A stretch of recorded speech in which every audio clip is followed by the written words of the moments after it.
Mark Who 42 is proud to have Famous Faces and Funnies. This is a huge, mega comic book store. I mean, they just have literally tons and tons of comic books, novelties, everything. They're located off of 3020 New Haven Avenue in West Melbourne. And if you want to give them a call and just let them know Mark Who 42 sent you, it's 321-259-3575. But this thing is just a huge, I mean, you've seen comic book stores and nothing against them, but you've seen them, these tiny little shops, and they have comic books and they have merchandise and memorabilia and such like that. This place is like the best term I can put is the Costco of comic book shops. So you go from one store and there's another section, and it's just huge. They have Funkos. They have tons and tons and tons of stuff in there. I mean, it's hard to explain. But if you have any geekdom out there, Famous Faces and Funnies have got it covered for you, from Doctor Who, Star Trek, Star Wars, everything. And also Rick is the guy who runs it, and all the team over there, nice, friendly people.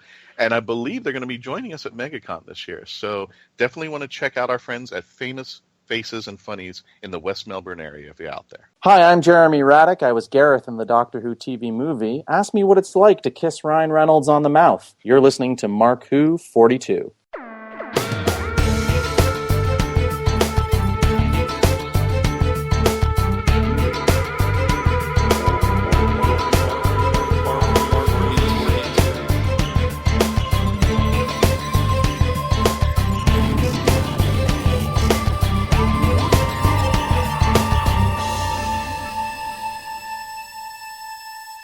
Welcome to Mark Who 42 on Krypton Radio.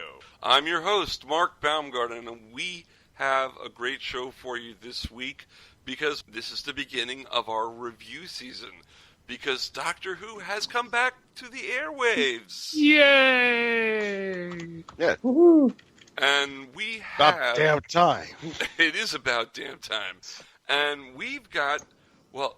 We have Christian Basil because I'm legally binded to have Christian Basil on, right?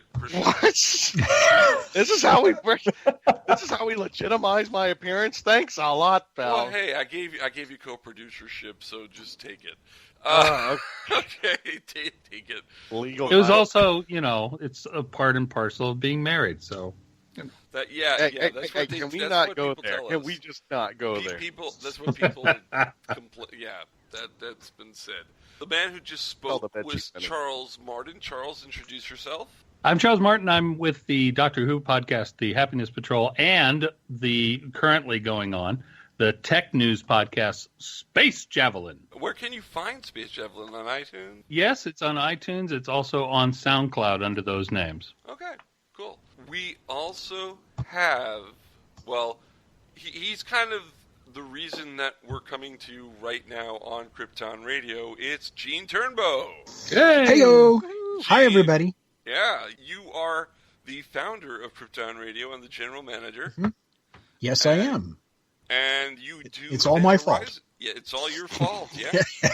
And you do the show Event Horizon. Yes, yeah. Yes. Tell us a little about that show. What do you do on that show? Back in the early 70s, I'm sorry, the mid to late 70s, there was a local radio show. Old. Yeah, I didn't. Well, there was a local radio show on KPFK here in Los Angeles, and it was a publicly funded radio station, listener-supported radio.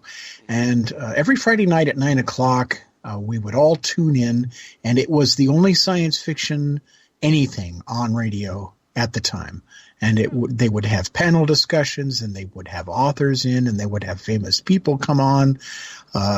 Mark Hamill was on one evening, and Star Wars had just been released.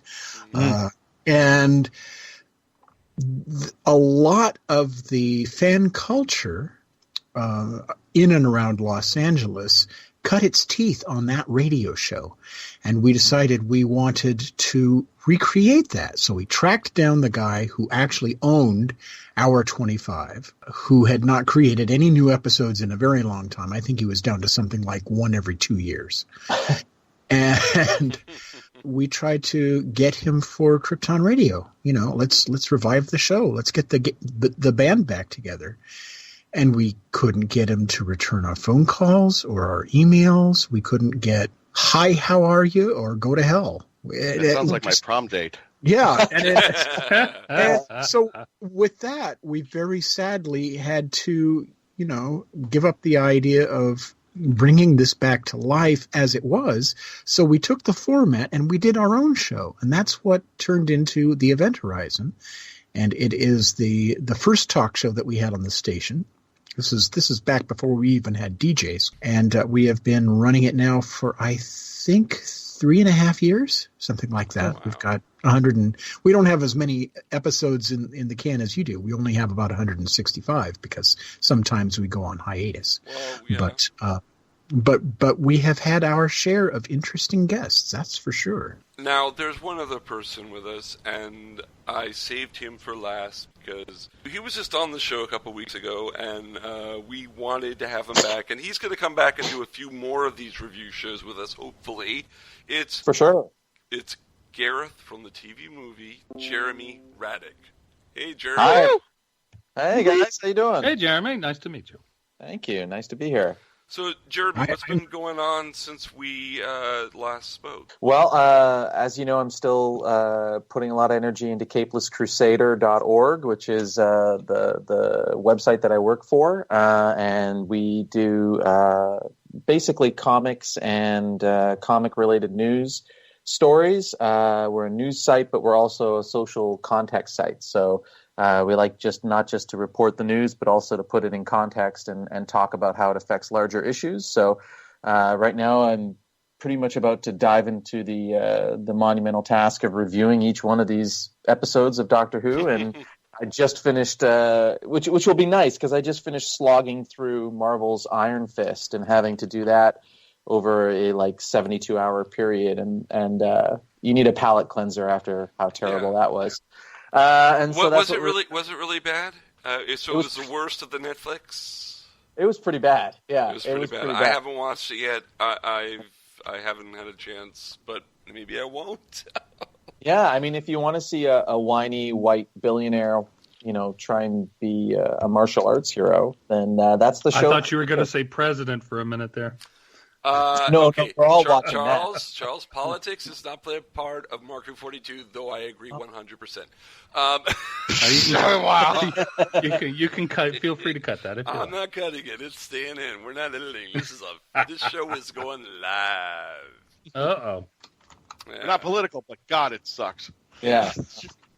I'm Canadian. I don't even understand how you guys got yourselves into this mess, but whatever. I like Trudeau. I think he's a good guy. My wife loves last Trudeau. Time. I have to tell you a funny story. I actually saw Attack of the Clones with Justin Trudeau. I think you told us. Wow. I think you told us. Yeah. Yeah, that's my good prime. And I only have one. That's my only good prime minister story. Yeah. and if you want to hear that prime minister story in full, go back to that episode that we did with Jeremy. True. Listen, and you'll hear the whole story. Yeah. Okay, well, we could chat forever and ever and have a good time, and we are going to have a good time. I thought that's what we were planning on doing, right? We are. And okay. We could also talk about the pilot, which we are going to be talking about after the break. But you know what? We have a long way to the break because it's time for...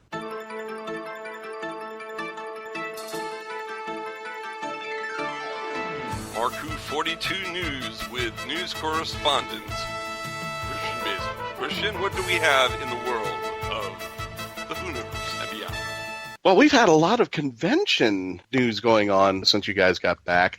You guys were at SuperCon Retro down south with Ingrid Oliver, but coming up over here in Orlando, we had the Star Wars celebration. And lo and behold, Star Wars 8, The Last Jedi trailer had premiered. All this information and all the news that you're about to hear is on marku42.net. Go ahead and check it out. Marku42.net is sponsored by iHeartRadio. Yes, we are proud and happy to be part of the iHeartRadio family of podcasts. We now join one of 4 Doctor Who podcasts.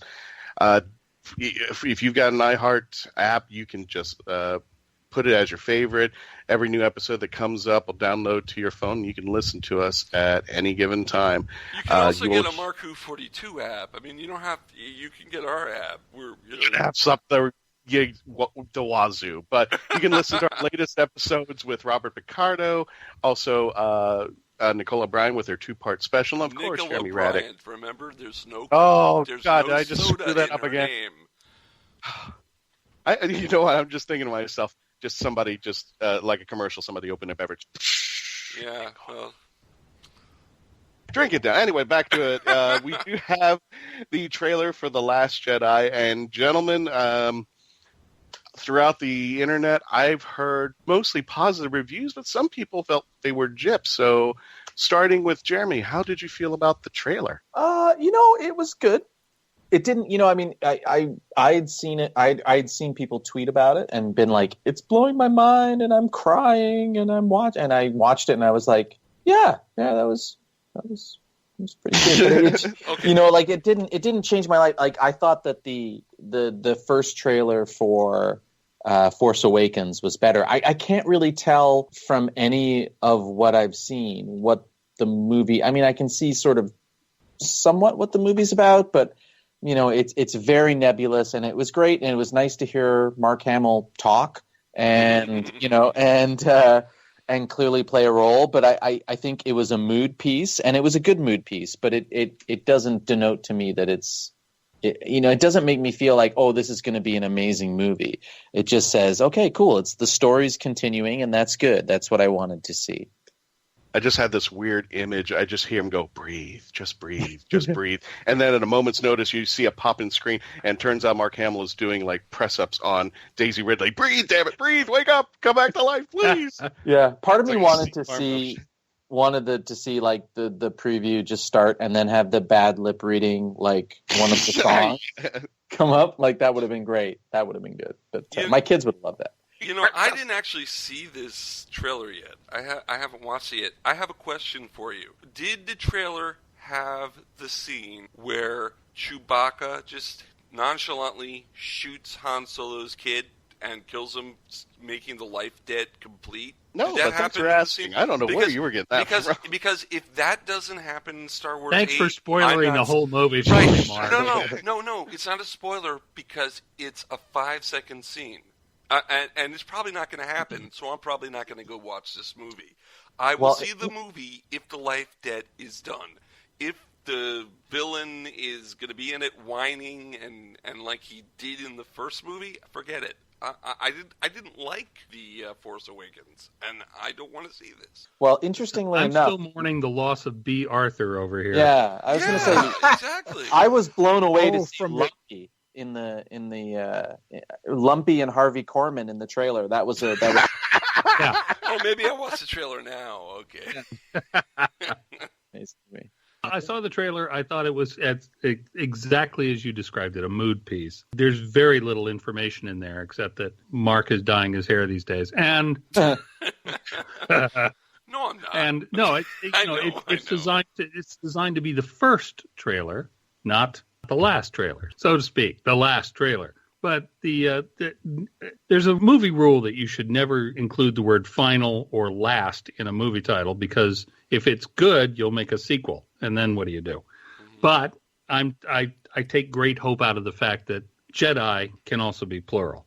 So I think I'll go see it. I had some issues with the last one, but not many, and so I'll be happy to go see it.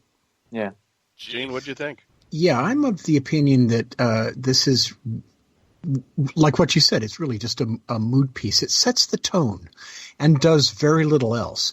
I think that if you're overthinking what all of this means and what all the details are and what little Easter eggs might be in there, I think you're probably spinning your wheels, because this is a trailer, and trailers get edited, and elements disappear and appear, and you never know. Are you referring to the stormtroopers coming out of the water? Well, that's one thing, yeah. But it's true that trailers very often use footage that doesn't actually end up in the final cut. Yeah. Oh yeah. Oh, and that last line that Luke Skywalker has, he apparently has. He says, "I only know one truth, and that is that the Jedi must end." But it could very easily be edited to say that the Jedi must end the Empire. Yeah. Mm-hmm. You know, Ed, you're being manipulated. And very simply, also, that's the whole point of a trailer, is to manipulate your reactions to it and get you thinking and going, oh, it can't possibly be that. For sure. I've got to go see this and find out. And then they have you. Yeah, and it would be really, really bad if they made a Star Wars movie that told you what the ending was in the title. Right? So it's like, I think that, when I heard him say that, I was like, well, clearly that may be where he's at in the first act. It may not be where he's at the end, or it may not be what the decision of the story is at the end. So, people freaking out about it. I didn't really. It might not even be his voice. It might not. Yeah. It might not. Seriously. I was about to say it sounded more like Kylo when I heard it. I could be wrong. I thought it sounded like Tom Selleck, but that was. Thought that. Well, Tom Selleck did try out for the role of Han Solo. Yeah. Yeah, and it's funny. It's funny that what you guys are talking about. B. Arthur was in that dreadful Star Wars holiday television special. Yeah. She was in that, so she's part of Star Wars canon. Yeah, as much as we might try to deny it, she is. So I'm going, wow, either these guys are hitting all these numbers by accident or they're really good. Well, I think we can all agree that this trailer is the equivalent of the food court guy who has little toothpick samples and then he just hands them out there. That's basically it. It's like, okay, here's, he could be talking about one particular Jedi. He could be saying it's time to end that Jedi, that jerk Yoda, That's Yoda. There's a rumor, by the way, that Yoda actually came from Switzerland and not Dagobah. But he was what? But he was very young then. He was at the time he was just a yodeling. Wow! Okay, that's my punchline for the show. The government of Switzerland has contacted me to inform you they are no longer neutral about you. I have a cease and desist order from Lucasfilm. Just came into my inbox. Disney took away my annual pass. God. That's the worst. Yeah. No more. Anyway, in all seriousness, though, I think that the trailer hit the right dramatic notes.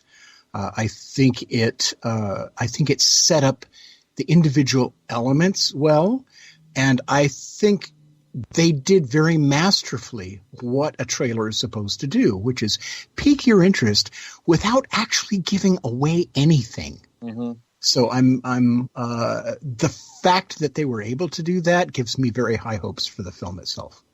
Yeah, and it should be said, like, the director, Rian Johnson, I think he's a really great director with a huge future. We can talk about whether we like Looper or Brick all you want, but there's a strong voice there, and I think he's somebody that with a vision. It's not just a work for hire type of job where you kind of go. I agree. He totally gets it. He totally gets it. Yeah, and I think he'll bring enough to it and enough, power and impact to it that it'll be interesting regardless. So even if it's terrible, you'll be like, well, that was a failure, but that was a fascinating failure. So it'll be neat. Yeah, but I don't think it will be. I think it'll be either. I think it will be a really solid addition to the saga. Yeah. The grand sweeping story that is Star Wars. You're probably so right. I think it's going to be just fine, and I think everybody needs to hold their water, and wait until we see more. Well, they're not letting George anywhere near it, so it's probably going to be fine. Probably be fine. I'm sorry. Well, I love you, George. Yeah. Well, the thing is, though, that George had a very specific idea as to where this whole thing was supposed to go. He had all 9 films mapped out. Yeah, there was a story arc, and now, no, they took 7 in a completely different direction than he anticipated. Yeah, and 8 is going to have nothing to do at all with what he had planned. We don't get to find out it's a how very the different real idea. story ended. We don't get to find out how the real story is No, going to and end. we Right, will because never in know. George's We'll never original idea, the Last Jedi would be Jar Jar, and so Yeah. And, okay, next news item, Christian. No. Christian, Moving on that note. Miso don't want to talk about.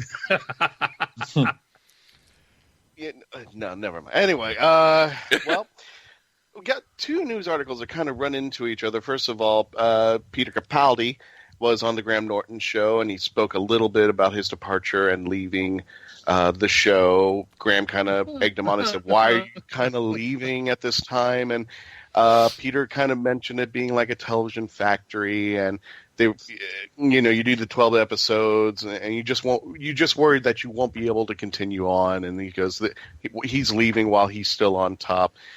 When asked if he's already filmed the regeneration scene, he has. So there seems to be a 13th Doctor. At least the scene where he changes over has been seen, whether they have the 13th Doctor or not. We do have a video of this on Marku42.net with a portion of the Graham Norton show where he mentions what we've just discussed. And if you wanted to continue the conversation there, again, go ahead to Mark242.net. Take your bow. Doctor is the topic. What do you guys think? And then I think, should I go into the next article? Let's talk about it all together. Go into the next article. And the next one that we have could be possibly the 13th Doctor. Now, normally we take the tabloid journalism as a grain of salt, but they were right about John Sim, which was really kind of scary. And now the tabloid journalists in the UK have pretty much put the bullet on Chris Marshall being from Death in Paradise to be the new Doctor. Now the BBC has said nothing, and I more or less assume that they're going to do something similar to what they did with Peter Capaldi when they announced him the new Doctor. They're going to announce. They're going to make it a big thing and mostly worldwide. I'm assuming that's what's going to happen. But the tabloids ended up being right about John Sim. Could they also be right about Chris Marshall? And there was a discussion that we had earlier in the last episode that we had, Zion and I had spoken with. When does a spoiler become a spoiler if it goes from tabloid to BBC? And at what point does that needle just wane and say, okay, this is not a spoiler anymore, this is true? So, gentlemen, when it's verified. When the BBC says it's so, and until then, it's all. And this is why Krypton Radio did not touch this, because we don't do the. We're like Marku 42. We generally don't touch the rumor stuff. Yeah. Because we'd be chasing our tails all day long if we did that. Now, this was just a story that was interesting. It wasn't newsworthy because of the projection. It was newsworthy because all the tabloids completely went ape on this story. And that same thing happened with John Sim when he was revealed as the Master, and it was kind of, it's the Son. Then 5 minutes later, almost literally, the BBC confirmed it. So it kind of threw everybody off guard. Like, wait a minute, how the tabloid is actually right about this? It's a shame because that was supposed to be the big mind-blowing reveal in the pilot. Yeah, and they couldn't keep the secret, which is a damn shame. Yeah. Mm-hmm. Well, maybe they could have. That's what I'm saying. They could have said nothing. They could have said, guys, it's a Son, whatever, And then later on, as it got to the countdown, which I guess they're having the spoiler countdown thing, that they could have later revealed it and said, you know what? I guess they were right after all. I think they could have just said nothing.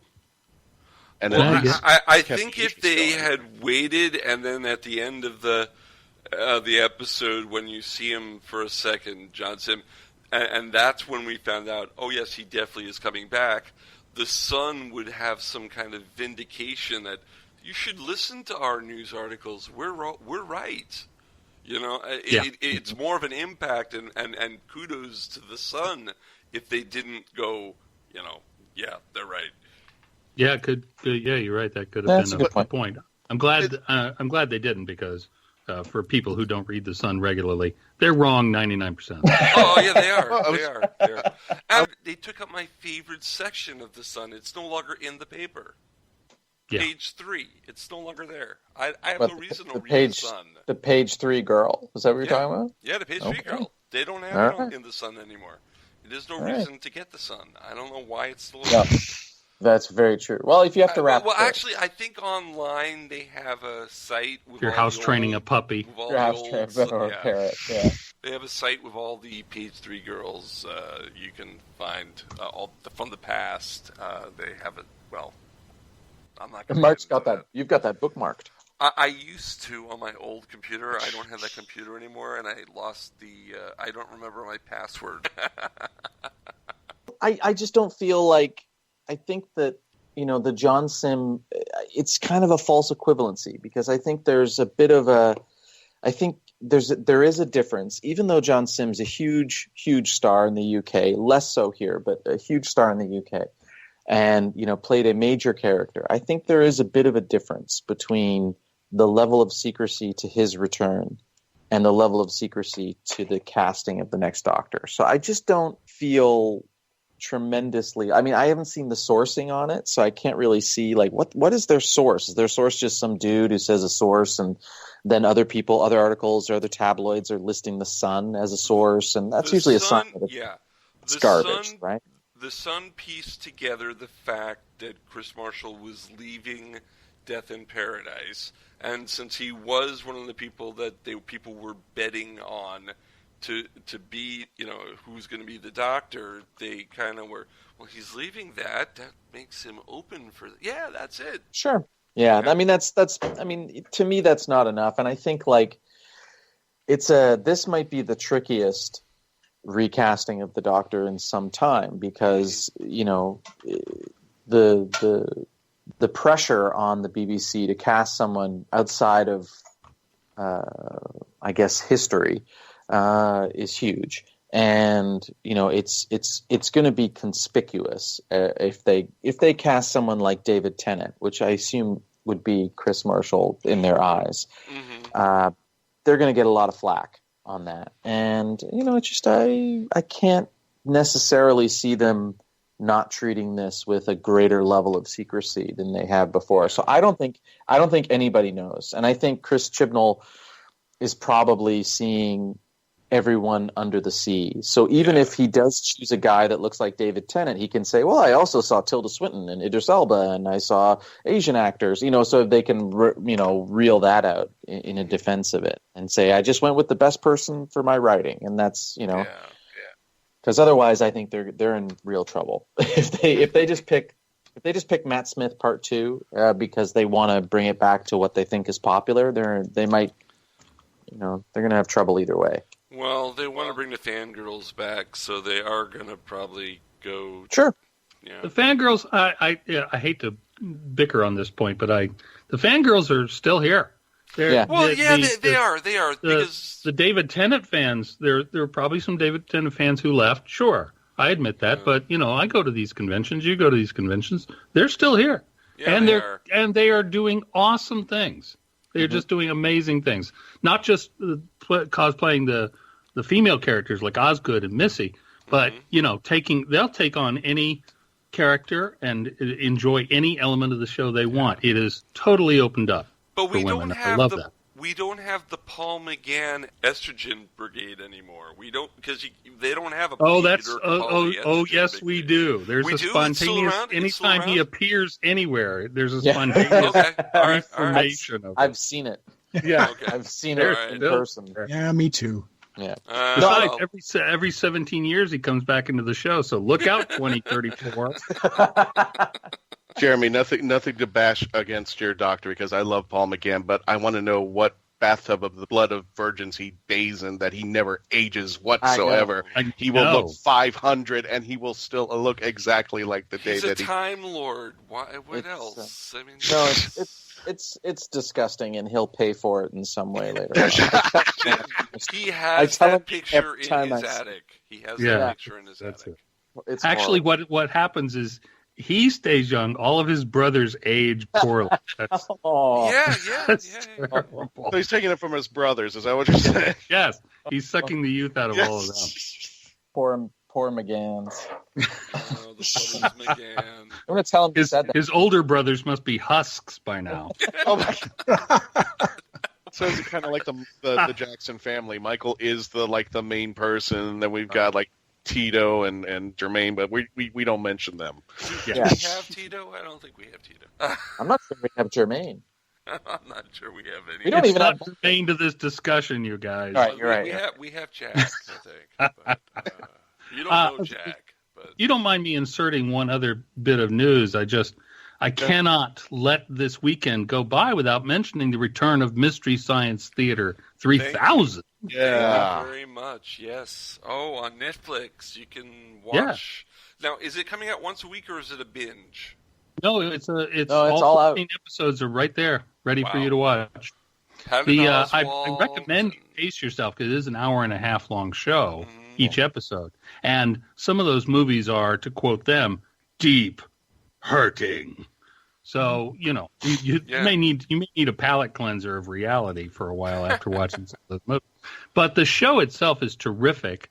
I'm very pleased to have been one of the Kickstarter backers. Me and 48,000 of my closest friends. Yeah.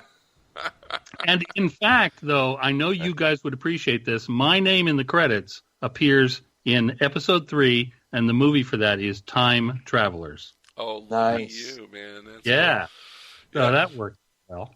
Yeah, well, Mark Who 42 will be listed in the Inspector Chronicles movie whenever that happens. And nice. I mean, it may happen. They're working on it again, so we can always hope. But and the cool thing about Mystery Science Theater is that the guys doing that also do riff tracks, and they're doing that live 5 Doctors thing in August. Yeah, right. That's going to be fun. I know people who are offended that Riff Tracks is doing the 5 Doctors, and I'm like, no, this is an honor. This is great. This is like Weird Al covering your song. Yeah, this is a huge honor. Yeah. And yes, they will poke affectionate fun at it. But I prefer to think of it as a compliment to the Mysterious Theater 337 guys out of Chicago who have been doing this for years and did the 5 Doctors. At Chicago TARDIS, right? Yeah, yes. yeah. And they've picked one that you can actually stand to watch. They're not picking Underwater Menace for all of us to sit through. Well, that's because it's mostly reconstruction, but yeah. That's true. But they're all, it's not Black Orchid all of a sudden that we have to be like, oh, it's a scene of cricketing for an hour. I mean, this will be something that it's fun to watch, but also fun to make fun of, Yes.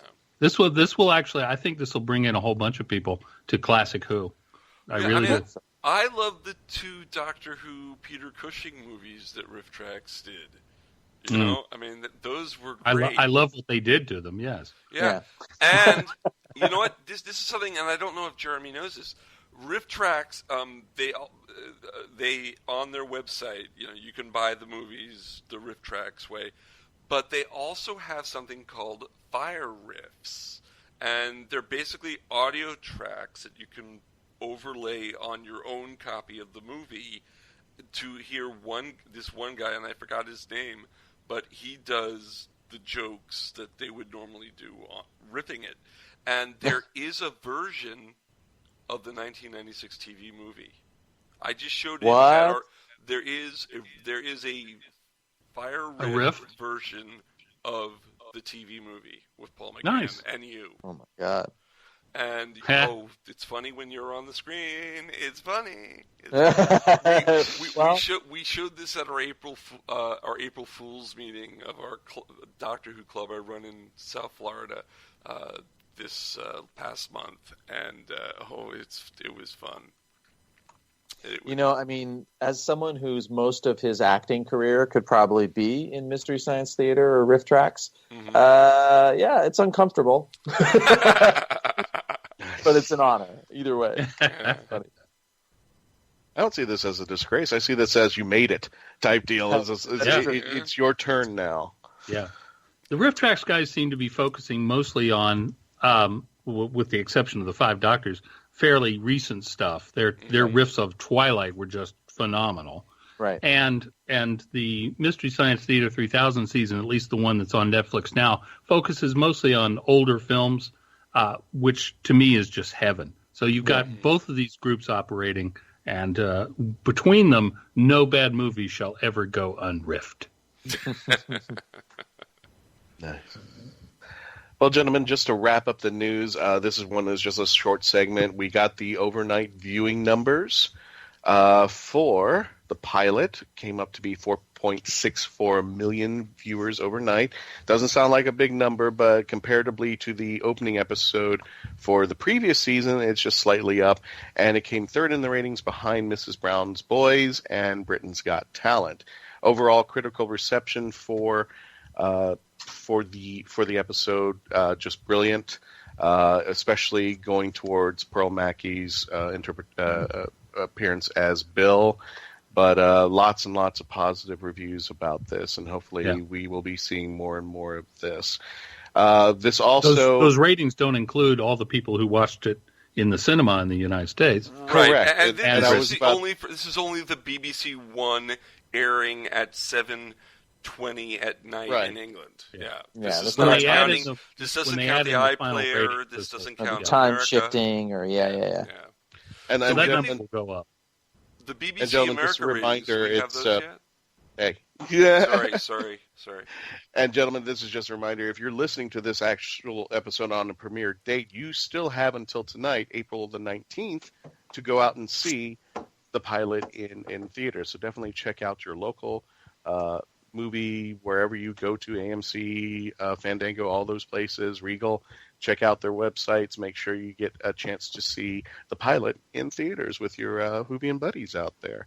So, and if like me, living in Canada, you can't see it in cinemas, boo-hoo. I just want to mention that the episode is free on iTunes and Google Play. Oh, there you go. I did not know that. Cool. Yeah. Very cool. So, and also, go ahead. And well, we just going into also mention that also be on BBC America premiered right after Doctor Who was Class. We've already done the reviews of Class itself, and we have the bonus features if you want to check out. Watch Class first, and then listen to our previous episodes of what we thought about Class.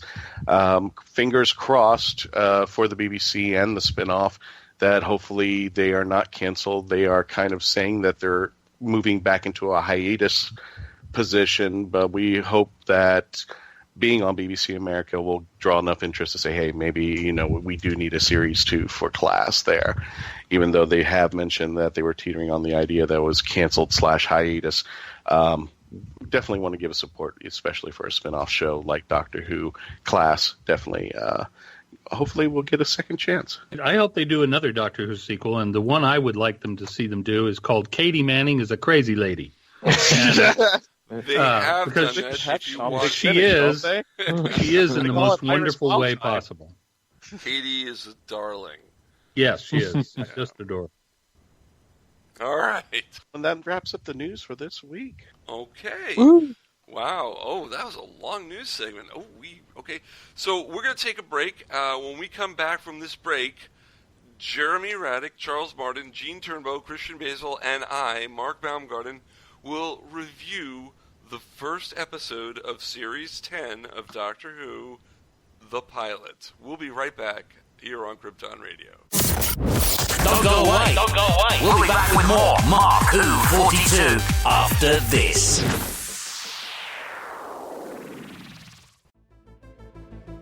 Coming May 19th through the 21st, Oasis 29 continues to celebrate excellence in science fiction and fantasy. Oasis 29 will take place at the Sheraton Orlando North Hotel, featuring special guest writer Faith Hunter.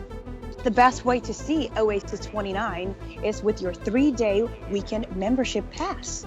Your pass will include full admission to all the art exhibits, dealer rooms, guest speakers, writing panels, and of course, a special appearance by your favorite Doctor Who podcast, Mark Who 42. A con suite for nourishment will be available on site.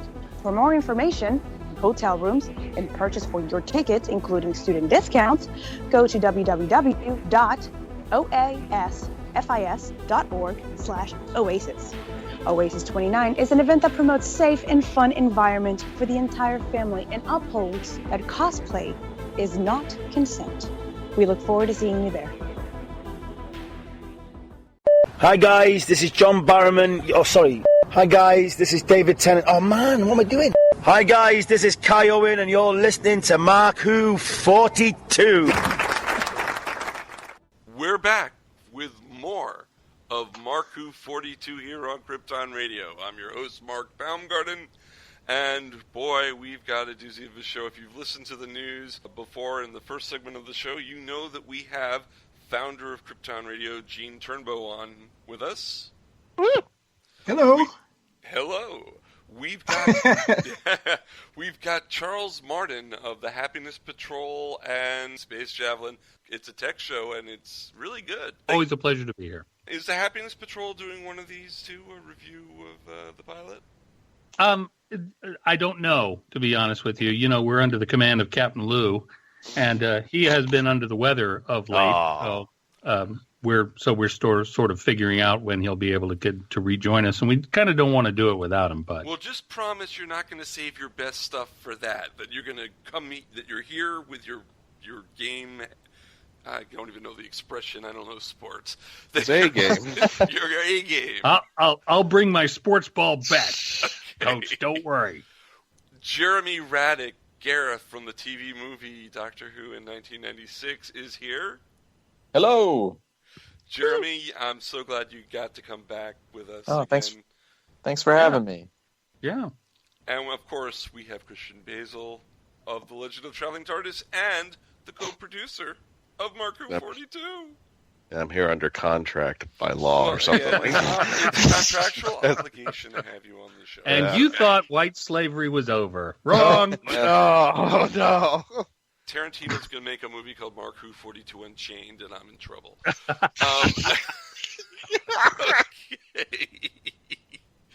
So, have Adam Sandler's Mark. Let's talk the pilot. Well, first of all, let's find out what everyone thought of it. I thought it was really a great story. I thought Stephen Moffat got back on his game. It was like watching something he wrote during the RTD era because it was so good.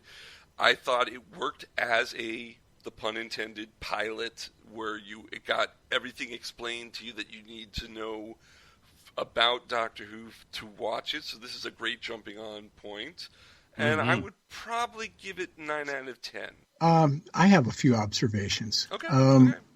I would say that this episode, unlike previous ones, was very clean. There were a minimum of distractions. Everything that needed to be in the episode for it to make sense, from a story standpoint, was there, and there was no fat on it. There were no distractions. Everything was exactly focused and pure and to the point. Yeah, I agree. So it was a minimalistic piece, and there were. It was. I guess I'm trying to say that it was a distilled essence of what Doctor Who is supposed to be, and I think it was a wonderful start for the new season. Okay.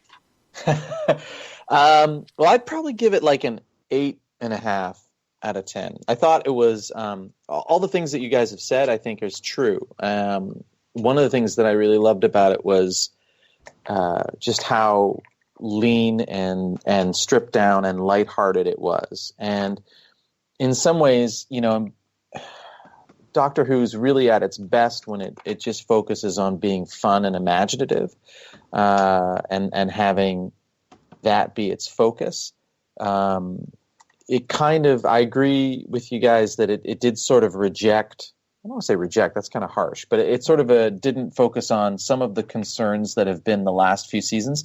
I loved the last few seasons. I thought they were really unconventional and in a lot of ways brilliant, but I don't think you can keep doing it the way they were doing it for very long. I think that they earned the Doctor being as fun as he was, this 12th Doctor. He wasn't in this grumpy series. anymore. He wasn't grumpy anymore. He was just.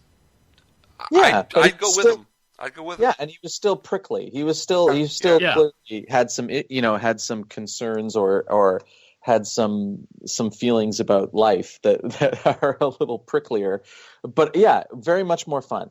The things that I will say that I didn't love about it was that some of the narrative structure felt, I'm going to get all, poncy about it, but some of the narrative structure felt like a little undercooked. I mean, the idea, like, I think the brilliant thing was taking it back to the studs with in the same way Rose did, by making it the Doctor a mystery and making Rose the central, or Bill the central figure, and approaching it all from her point of view. And that was great, and that was brilliant, and that allowed Pearl Mackie to be amazing, which I thought she was really the best thing in it. But I do think that, like, for instance, and I don't want to spoil anything, but a lot hangs on... Oh, no, we're allowed to spoil. This is a spoiler-allowed show, because if you haven't, folks, this is a warning.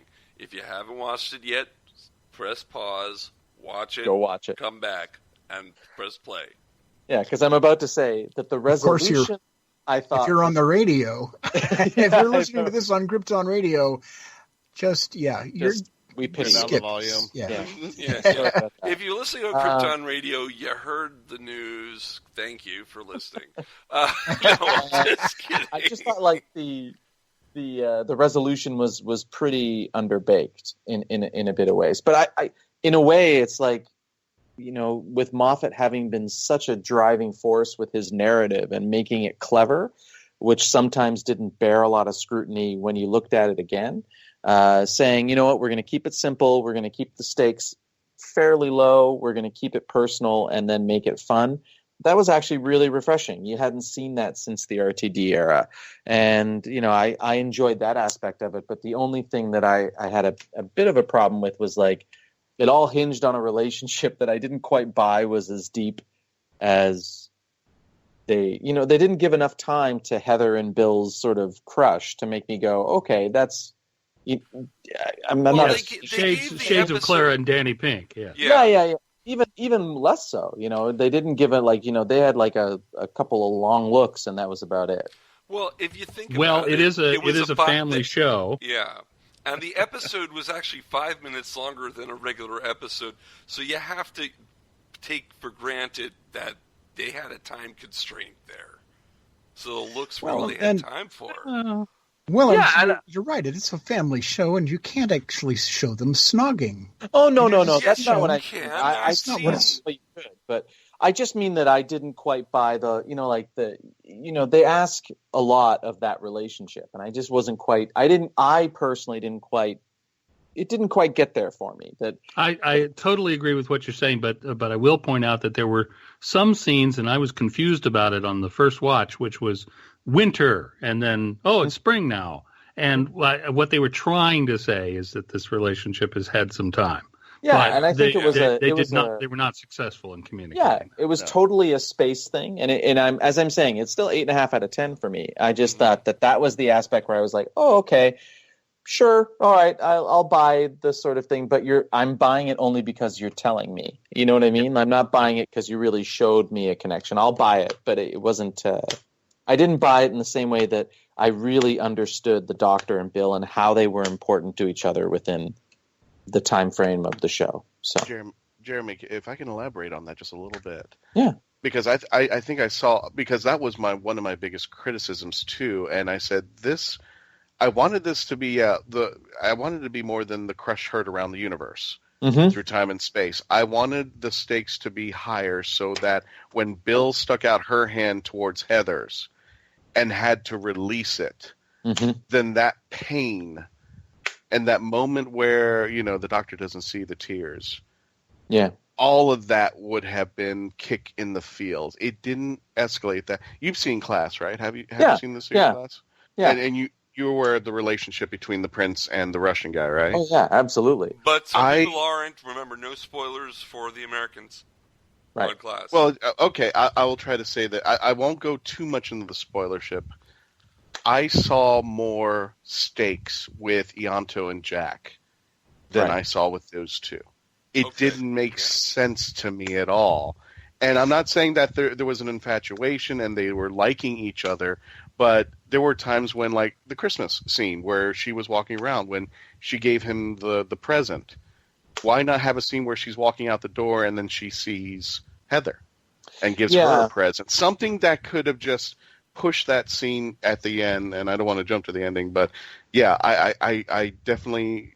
I mean, that was it. I mean, that and Matt Lucas were the only points where I was like, but I mean, that was those were the only two there. Everything else was amazing. Like every scene with Capaldi and Mackie was unbelievably great. They were both. I'm going to jump in here and offer a contrasting point of view. Sure. I thought that the way they handled it was.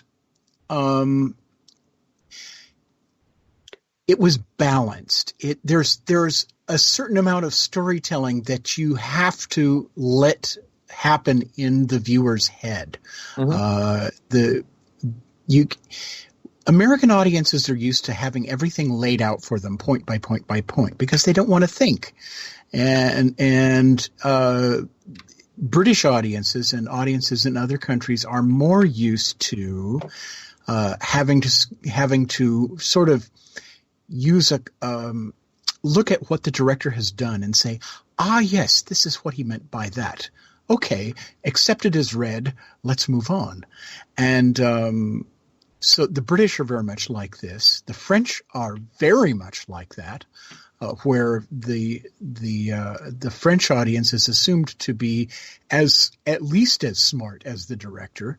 The Japanese are very much like that, where they assume that a great deal of whatever is being shown is simply emblematic of a much deeper cultural understanding of what's being presented, and that what's on the screen is simply shorthand for that.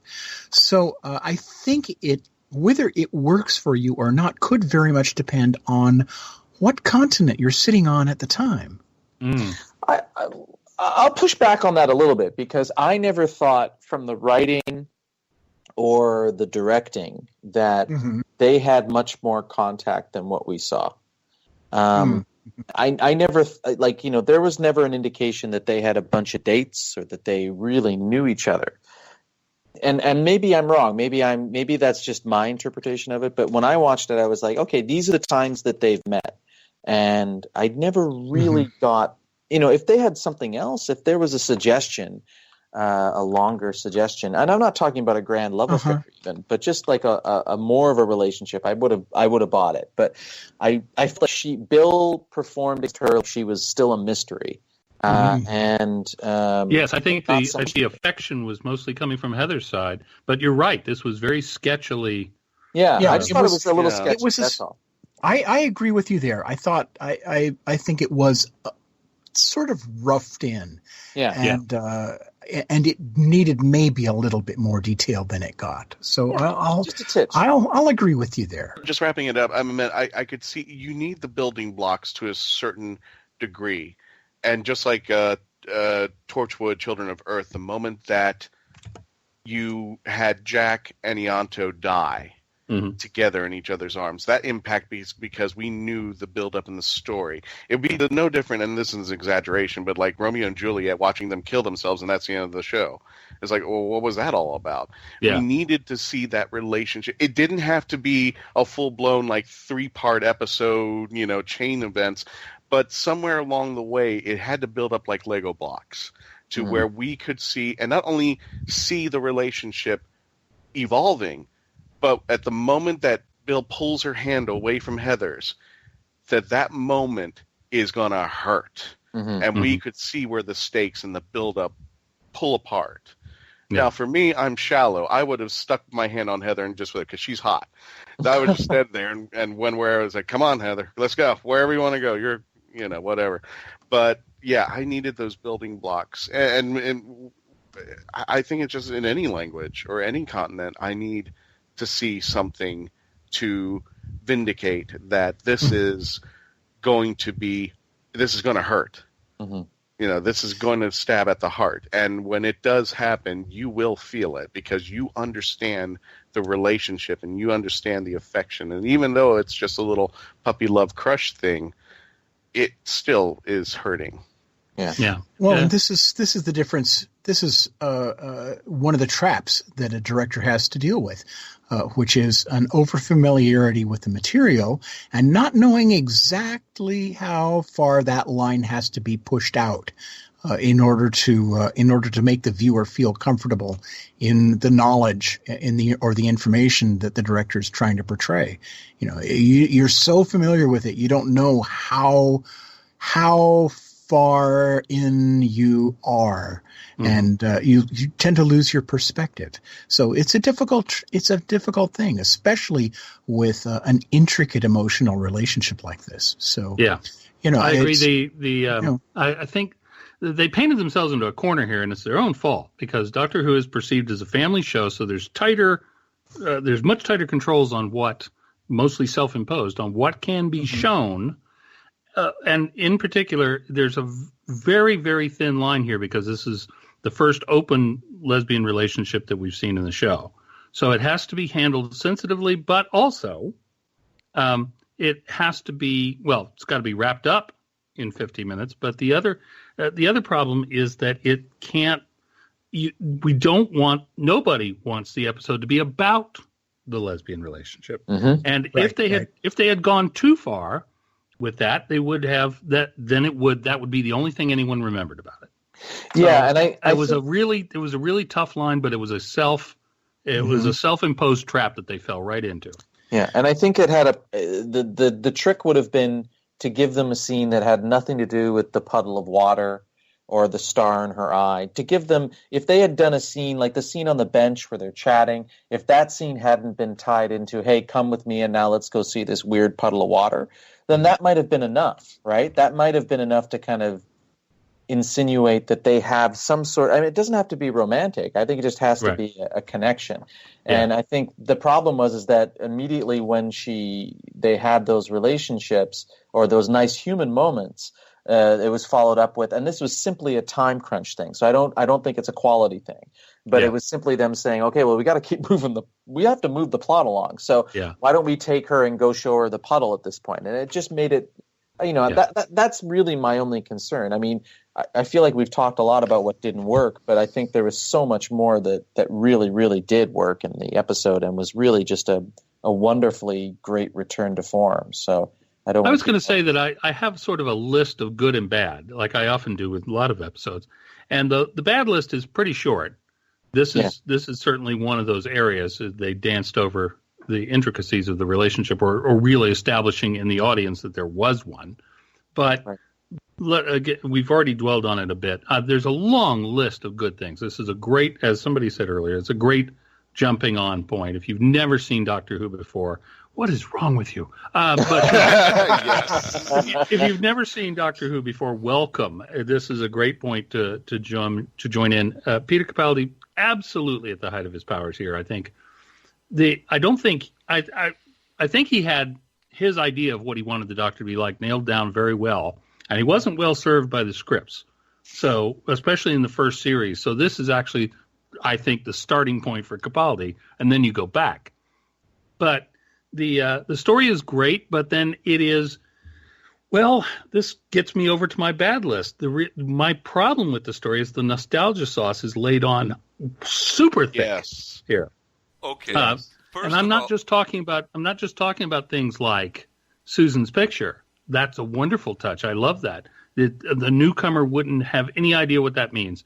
But us older fans know. First of all, this was on Easter weekend, so they had to have Easter eggs. That's the whole thing. If you look at I must correct you. I did not see any Reese's chocolate peanut butter eggs anywhere in the episode. Well, there was Nardole with bunny ears, I suppose. I think I understand where Charles is getting from, because you know what? You're going to drop the Easter eggs per se on the Movellans and then just give them their 5-second due. I'm like, come on, give them a little bit more than that. We've been waiting years for them to show up. For the fans of the classic series, I know, but I meant for the fans of the new series who had no idea who they were. Oh, it doesn't matter who they are. That's exactly right. For almost all viewers, out of that 4 point whatever million that watched, less than 1 million would get any of those references. Right. So that, and I don't really have a problem with those kinds of little, what Philip Siegel used to call kisses to the past. How about the Raven? How about the Raven on the desk? Yes, I know. Well, see, again, nobody who didn't watch last season would have any idea about that. So, yes, it's a reference to Clara. I know. She's clearly going to be reappearing.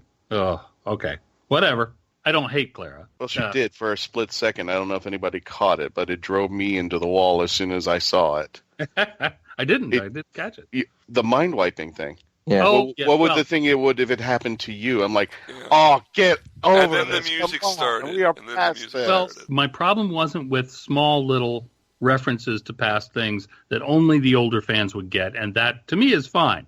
I don't mind being fan service. That's okay. What bothered me a bit was the Doctor has an office. He's been a lecturer for years. That's from Shada. The plot is essentially the girl in the fireplace over again. A machine decides that it needs to absorb a human in order to complete its mission and can time travel. The mind-wiping thing was recalled back from Girl in the Fireplace originally.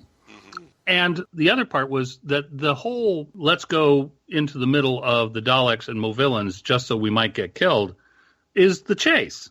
It's, the entire plot is a potpourri of old Doctor Who plots. There was a picture of the Marie Celeste. Yeah, there was a plaque of the Marie Celeste on the wall. The setting up of the Ark story, the reason he's been there for decades, because that's very atypical of the Doctor, is that he's guarding a vault. Why is he guarding a vault? What's in the vault? Blah, blah, blah. Yeah, that part I'm going to be really, really interested in seeing.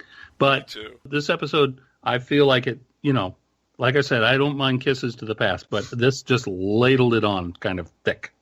But I think, like you said before, if you are a fan who's only watched since 2005 or since 2008 or whatever, you're not going to know any of that stuff. And not going to know.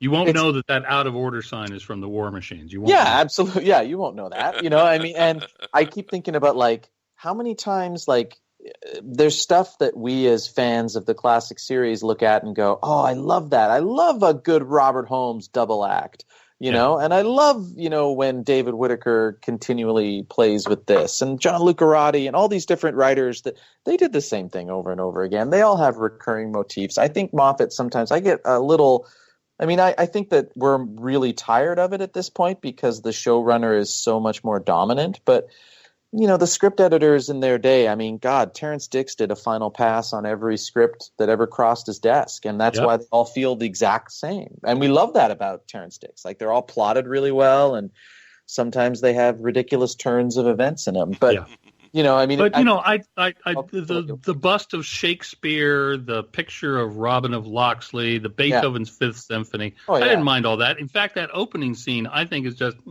perfect because for once they slowed things down for 2 seconds. Jeez.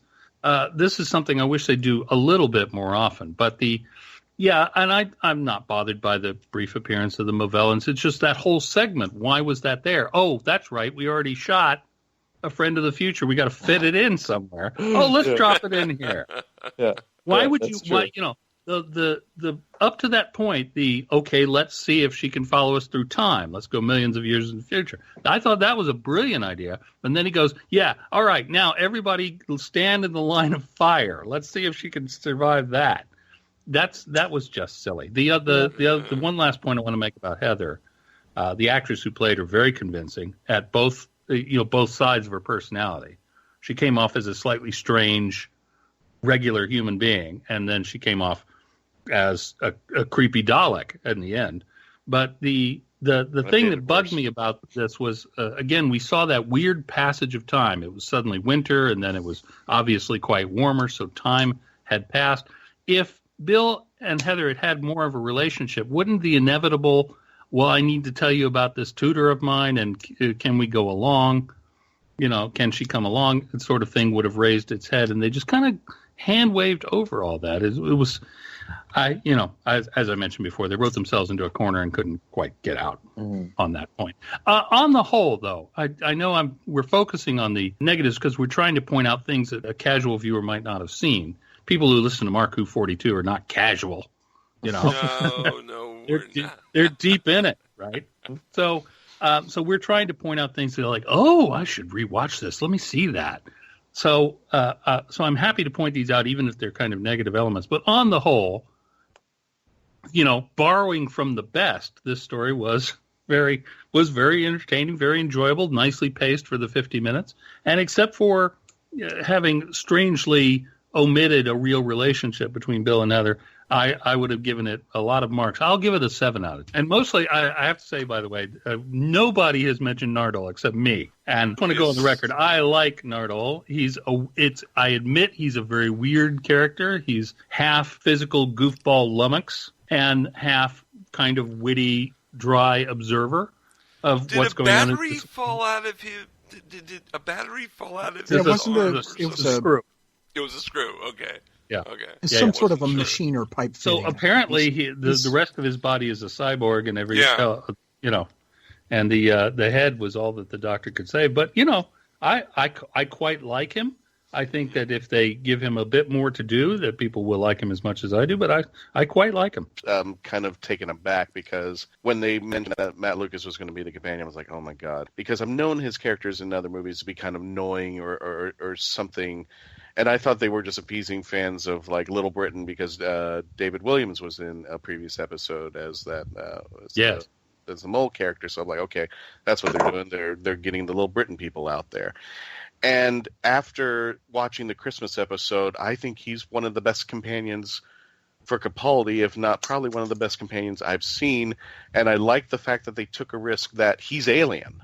Yeah, he's the first alien in the new first series. Alien companion in years. You're right. Right, and that kind of changed the dynamic, and the way that he portrays the character is very alien. It's not really human at all. Yeah. It's totally a twist, but seeing the relationship between him and Capaldi in Dr. Mysterio, I said, oh my God, where has he been? Yeah. This is the companion. I hope we find out why. His ostensible role is he's helping guard the vault. So he knows something about it. It's very intriguing, and I cannot wait for the rest of the season. Nitpicking aside, and that's all it was, is nitpicking. Yeah. You know, I do wish this show was a full hour. I've often said that almost every episode of new series Doctor Who could use 5 more minutes and 2 more lines of dialogue to explain things. Yeah, that's a good point. It's true. It's a good point. Yeah. I'm not I loved Matt Lucas in Dr. Mysterio, and I didn't like him in this one. And the only reason why was part of me felt like he kind of reminded me of times when I've been on shows or stuff like that where people have been like, I love this actor. This actor's great. He gets along really well with everybody. He's funny. He's a genius. His character doesn't really provide that much, but let's keep him around because we love him. And I think he's going to have a bigger part later in the season, and they wanted to show that he's still there. I mean, sure, and I totally agree with that. But when I had to write a review of the episode, I had to just go off of the episode, and I was like, I think he's going to be a great third leg of this TARDIS stool. Mm-hmm. But in an episode that was devoted to the Bill and the Doctor, he came across to me as like, why? I'm not sure why you're here. Other than to crack wise, I don't know what. I think he's a deliberate third wheel there. I think, but I agree with you. He's definitely a third wheel. Maybe. But I just in this one he came across as just like broad and be there to be funny, and I thought, okay, let's just in Mysterio he filled that role too, but he also had a perception into him because I don't think he's awed by the Doctor at all. He's not someone. Right. There's no way he is totally willing to just turn to him and be like, you're completely full of it, and I'm going to tell you why. And the stuff he did in Mysterio was great, and I thought, if that's what he's going to do, awesome, I'm on board. If it's just, I think we'll see more of that. Sure. I hope so, because I think he's really talented, and I like the character. I just didn't love what he had to do in this episode that much. Well, I think they were more of it pushing Bill's character, so he kind of had to take the sideline for this to impress the audiences for Bill's character, because we've already established that in Dr. Mysterio. Now that he's out there, I did feel the same way. It's like, oh God, you're like the third wheel. Maybe you shouldn't even be in this episode. Maybe you should be hiding in the TARDIS somewhere. Yeah. We've seen this before, though. Remember when Donna Noble, the character of Donna Noble, first appeared, quite a bit different than what we eventually got as a companion. So I'm already seeing some changes in the character. That it seems, I think they're trying to infer that he's been traveling with the Doctor for a while now. And you're right, his role will grow later. But one of the things I kind of like is having a companion that doesn't have to be the star of the freaking show. Admittedly, this episode was Pearl Mackey's time to shine. But it doesn't need to be the companion show guest starring the Doctor. It needs to be Doctor Who guest starring the companion. Yeah, and that's what I loved about Bill as well, that she wasn't a mystery in and of herself. She wasn't a plot device. She was someone that was a curious, interested person, and that's why he was intrigued by her. Not because he felt he had to solve her or figure her out or there was some plot detail. It was just he liked Bill. And he thought he saw something in her, and she. It was nice to see the Doctor change his mind too. Yeah. Yeah, and she didn't, look at him as some grand escape, or it was just like it felt very much like, why wouldn't you? Because this looks fun, and this looks, they get along, and there's things about each other that fascinate the other, and when you have to deal with Clara and Amy being so intrinsic to a plot device, it's nice to just go back to, hey, Tegan, let's, I can't get you back to Heathrow. I like Jamie, so we're best mates, so we're just going to go and zoom around for a bit. And it's been a while since we've seen that. I like that. Well, and the other thing that we've got going is that she is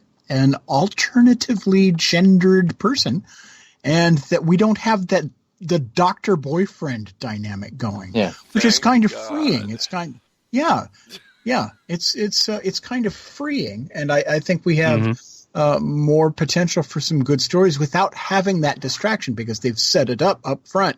She is not interested in guys, not that way anyway.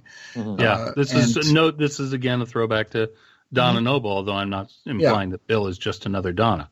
Oh no, not by any means, but yeah. But yeah, it is. It's nice. It's that's the way I always like to see the show. I don't mean to be chaste or prudish, but I kind of like a band of friends, a team of friends, more than I like a soap opera. No hanky-panky in the TARDIS. That's what I say. Well, okay, Amy and Rory can have hanky-panky.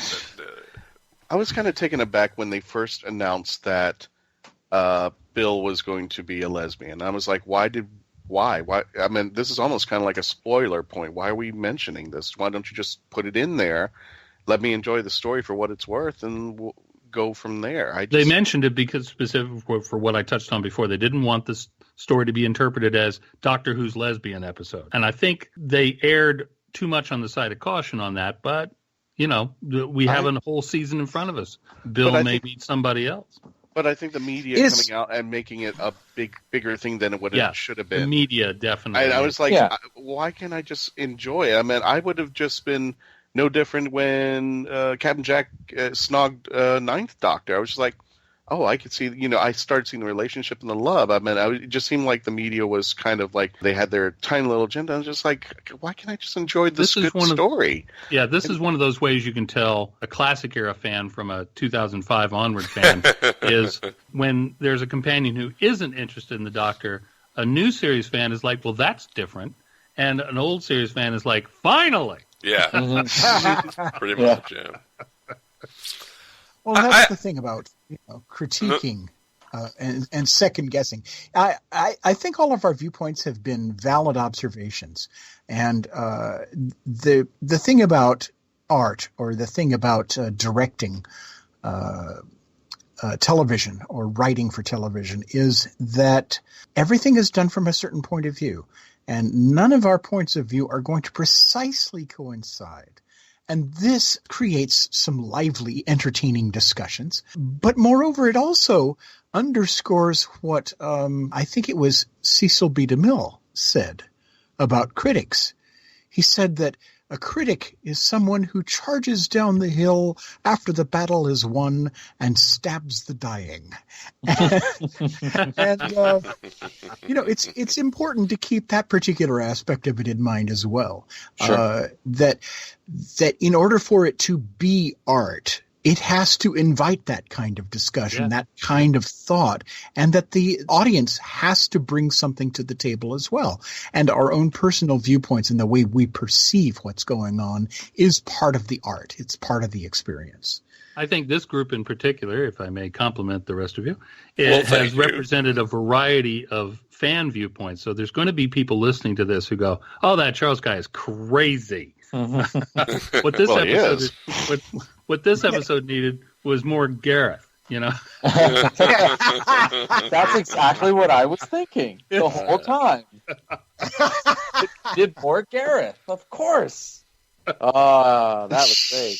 Your check is in the mail, sir. I wanted to bring something up. The word promise. It came up quite a bit. It was essential to the story. The reason that Heather kept coming was because of a promise. And also the overall story arc of the season, the Doctor says that he is starting to vault because of a promise that he made. What do you guys think about promises? Well, I'm just going to throw a spanner in the works here and mention that Promise was also at one time the name of a TARDIS in the book series. Yeah, it So, was. what? Yes, Yeah. yes, it was. I saw those. Yeah.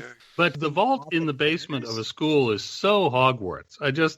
I kind of love it. But no, I think that Stephen Moffat has come back to this a number of times. It's one of his, I don't want to call it a trope per se, but it's one of his themes, that he really believes in the power of commitment and honor and some of this stuff. He doesn't always handle it perfectly well, I don't think, but this is obviously something he's interested in. It's part of what you get when you have, I hate to say this, but as a middle-aged man, it's part of what you get when you have a middle-aged guy running the show. Suddenly certain values are important in a way that, say, a 28-year-old producer of the show would have different values. That's what I'm saying. All right, let me stop right here for a second. We just want to say to Gene. Gene, I know you have to leave us now. Thank you for coming by. Oh, yeah, thanks. It was an absolute delight. Ask me back anytime. All right, thank you very much, Gene. Oh, the you're founder welcome. Thank you for inviting me. Founder of Krypton Radio. Thanks a lot for coming. All right, where were we? The last thing I want to say is, again, just to reiterate, should you watch this episode? Absolutely. You should watch it 3 times. Like most good Doctor Who episodes. It's a good Doctor Who episode. It's a little bit of a mashup of previous Doctor Who episodes, but it's very much how you feel about that. And I'm mostly okay with it.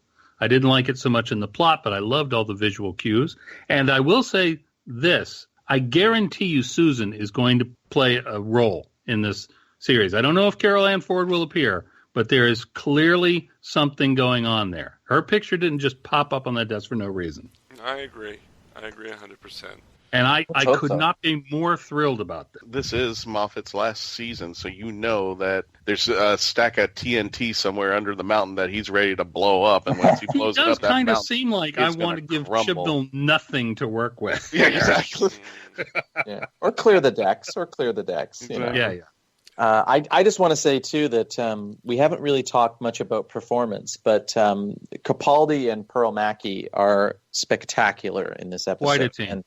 And immediately you're like, yep, let's follow them. Let's have fun. I think Capaldi has really put the work in. He's a doctor more than any other that I think has gone on a journey to become the man that he is at the beginning of this series. And all of the warmth and the humor and the sort of joy that he has rediscovered has been earned. Whether you like the last 2 seasons or not, you can't deny that if he's happy now, he earned it. And now he's going to go. Seriously having one of the strongest emotional reactions to the prospect of him leaving that I've had in many a decade. Yeah, and it's this is it's a weird feeling, and I don't want to. I'm trying not to let it prejudice me against whoever is going to take over, because as usual, 2 or 3 episodes into the next season, I'll be like, who was the previous guy? But I really do love Capaldi. I think what it is I tend to gravitate towards actors who infuse the part with alienness. And Capaldi has successfully done that, for sure. Whatever else you may think of him. Well, I'm glad we found out that no one is actually from space. That was important for me to learn in this episode. It was educational, this episode. And it took place at a school, that was a great line. So it makes sense, Yep, that was a great line. There were quite a few good ones in there, Yeah. Oh, yeah. The dialogue was just running off. It was perfect.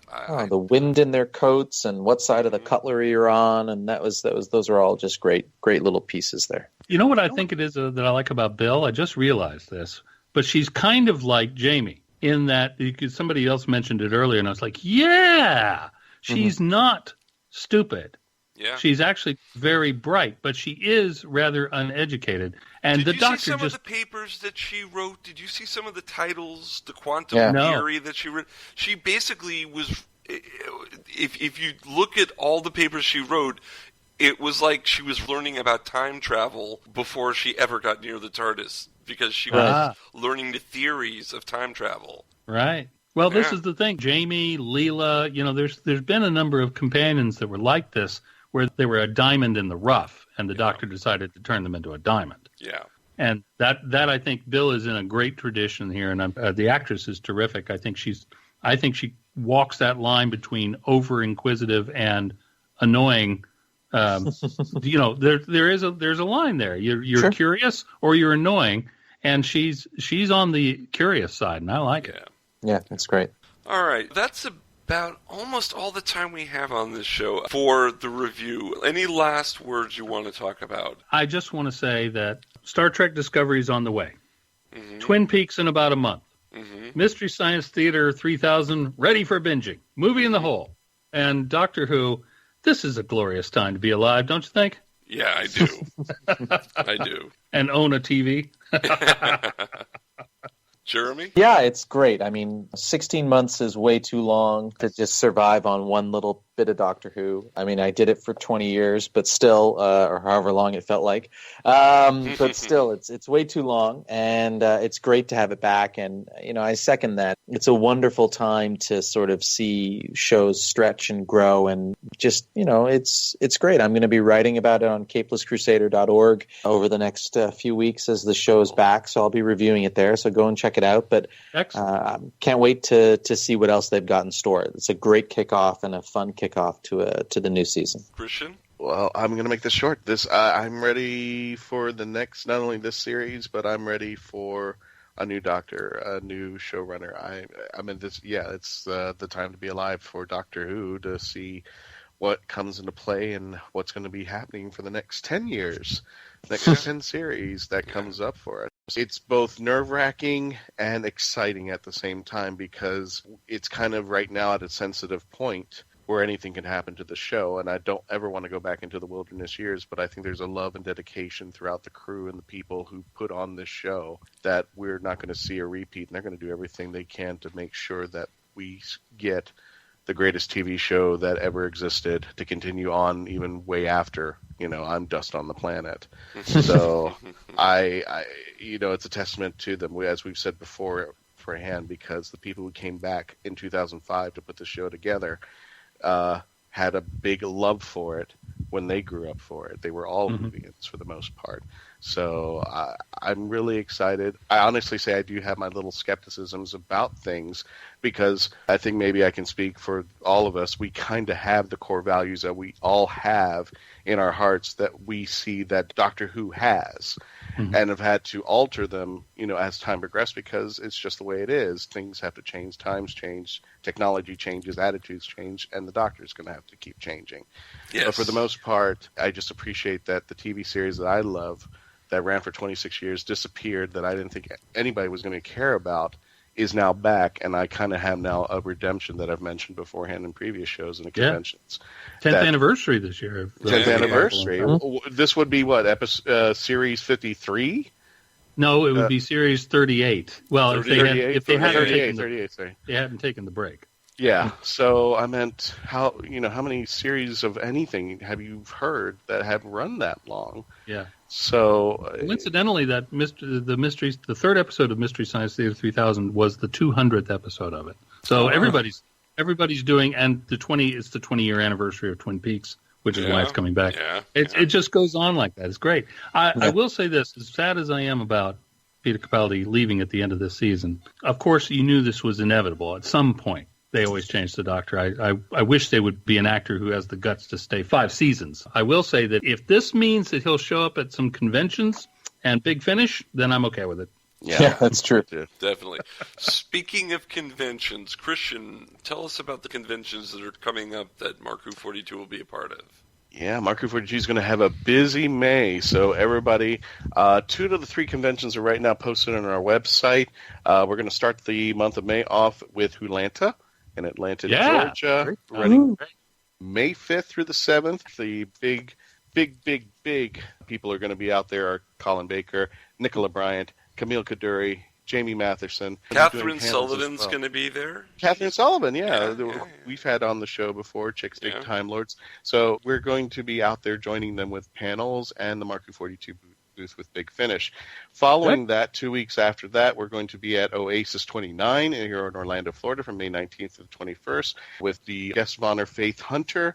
We'll be out there doing a couple panels, I believe now that's been scheduled on Sunday, as well as the Mark Who 42 books booth will be there. And at the end of the month, MegaCon, 4 big days. The big one in the Orange County Convention Center, May 25th through the 28th. We haven't posted as of yet on our site because we haven't confirmed everything that is going to be taking place, but we will have the Mark Who 42 booth there as well. At the community center, we will be hosting panels, but the big names, of course, Tim Curry. I think this is his first time doing conventions. Jeffrey Dean Morgan from The Walking Dead, and of course, whenever he decides to want to stop, because I keep on hearing that he's kind of like the Barbra Streisand now of retirements. Of course, Stan Lee, he's going to be out there with Norman Reedus as well, and a ton of big names out there, big cosplayers, big comic book writers, you name it. Practically every genre is going to be out there, and as well as Mark Who 42. So that's just the month of May alone. So keep an eye out at markwho42.net for all this information. I order you all to go out and show Tim Curry all the love. Yes. All the love. Yeah. Because he's earned it, man. Yes, he has. For sure. I'm making a bet on how many Frankenfurters are going to be out there. I just mentioned briefly that I'm going to be appearing at Con Castorberus, Huntsville, Alabama's Doctor Who convention. You know the show has made it big time when we have conventions in Huntsville and Des Moines and all the kinds of places you never, ever would have thought there would be a Doctor Who convention. But I'll be out there. It's a fun bunch, and it looks like a lot of fun. We'll be doing some panels and all that sort of stuff. Cool. Excellent. That's great. June 10th and 11th. Christian, we have some thank yous? Yes, we do. We want to give a big thank you to Mike Broder and all the team volunteers and everyone, and our friend Ingrid Oliver at Florida SuperCon Retro. Unfortunately, I came down with a little bit of the bug. That's why I couldn't make it. But we especially want to thank 3 artists who helped with one of the panels, with Build a Companion panel. Carlos, the con artist from Gaijin Teiyaki, and I'm sorry if I mispronounced this. Jonathan from Tai Kai Pao, and Christy from Kyoput. And you will be able to see their artwork that they provided for Build a Companion up on our website as well as our Facebook page. Yeah, we had to Build a Companion, and I kind of like the one that has a chair for a lap. So if Peter Capaldi is tired of running around doing stuff, he can sit on his companion's lap in a chair. That's my favorite picture. Build a Companion sounds a little bit too much like a cross between Weird Science and, the Teddy Bear Factory. So yeah, I might want to explain to the audience what Build a Companion is. But we will have 2 or 3 artists sitting behind us, and what they'll do is they'll have their easel, and they're listening to the audience give their idea of what their favorite companion is. And then those artists will continue to draw, and at the end of the session, the 3 artists will turn their easels around and show from the reflection of what everybody gave as far as input is concerned, what the ideal companion is through their interpretation so that everybody can see. That sounds super cool. Or like a police procedural. I'm not sure which. Could be all of the above. So show me where the bad companion touched you. That would always be Fraser Hines. Yes, it certainly would be. Don't forget to go to markwho42.net and join the Whoniverse Army. Go to our Facebook page, our Tumblr page, our Twitter page, markwho42. Listen to us on iHeartRadio, here on Krypton Radio. We're on TuneIn. We're on Roku. You can download an app. We're everywhere around the net and world, and it's just a great thing, Doctor Who. And I was supposed to come up with a new closing, wasn't I, Christian? Yeah, you were. Still but haven't. Just this once, go for it. Okay, just this once. I'm gonna go for it because we are going to end the show with an audio trailer of episode 2 of series 10 of Doctor Who. So my new ending of the show is movie sign. Bye, everyone. We've got movie sign! Welcome to paradise. This is a great day out. Welcome to your new world. Where are all the people? Be happy. What's happening? What do we do? They're expecting the new Garden of Eden, not to be the fertilizer. Doctor Who. Mark Who 42 is written and presented by Mark Baumgarten and Christian Basil. This episode was edited, directed, and produced by Mark Baumgarten and co-produced by Christian Basil. Visit markwho42.net, where you can register and become part of the Whoniverse Army. We can be contacted by email at mark@markwho42, subject line, ? If you'd like a chance to be a guest on our radio show, send an email to our Media Relations Director, Christian Basil, at markwho42media@yahoo.com. You can have Mark Who 42 entertain at your next event or convention. Go to heroesonhand.com/markwho42. Space Coast Comics is a free monthly magazine found in over 120 locations currently throughout Brevard County, parts of Osceola, Volusia, and Indian River County in Florida, and available in Chicago. Follow them on Facebook to learn more. Doctor Who and its properties are owned by the BBC, the British Broadcasting Corporation. This show is owned and copyrighted by Mark Baumgarten, 2017. This is Krypton Radio.